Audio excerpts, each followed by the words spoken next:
বাবা বাবা শব্দটি কখনো ব্যাখ্যা করা সম্ভব না। একটা সন্তানের সুরক্ষা এবং আশ্রয়ের স্থানটা হলো বাবার কাছে। আমাদের প্রত্যেকেরই বাবা আছে, আমরা বাবাকে অনেক ভালোবাসি। বাবা আমাদের জন্য অনেক পরিশ্রম করে। যখন আমরা ছোট থাকি তখন বাবা আমার ছোট ছোট হাঁটা, পায়ে একটু একটু কথা বলা, এগুলা দেখে অনেক আনন্দিত হয়। বাবা সেই ব্যক্তিত্ব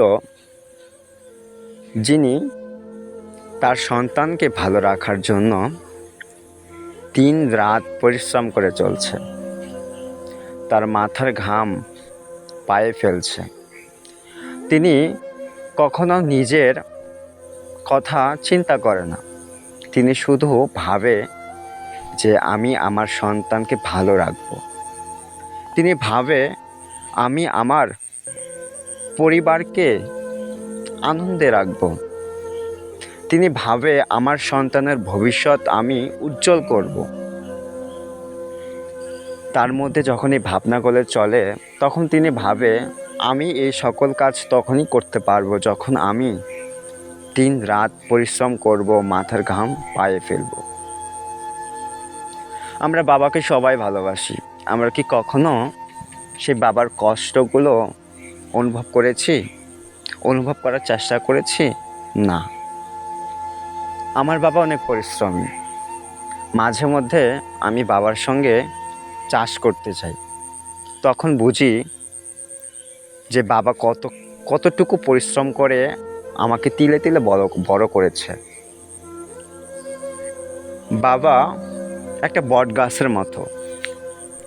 বট গাছ যেমন মানুষকে ছায়া দিয়ে শীতলতা প্রদান করে, ঠিক তেমন বাবা নামী বট গাছটা আমাদের মাথার উপরে ছাতা হয়ে আছে।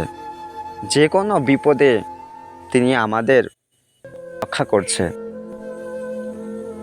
যে কোনো ঝড়ে তিনি আমাদের রক্ষা করছে। তিনি সমস্ত ঝড়, সমস্ত ব্যথা, সমস্ত কষ্ট নিজের মধ্যে চেপে রাখে, নিজে কষ্টগুলো অনুভব করে, তবু তার পরিবার, তার সন্তানকে সুরক্ষা প্রদান করে। এটাই হলেন একজন বাবার জীবনী। বাবার জীবনী অনেক কিছু আছে যা কখনো ভাষায় প্রকাশ করা যাবে না। তাই তো হে সন্তানগণ, বাবাকে ভালোবাসো, বাবার সেই কষ্টগুলোকে অনুভব করার চেষ্টা করো। তখন তুমি বুঝবে যে বাবা শব্দের মানেটা কি।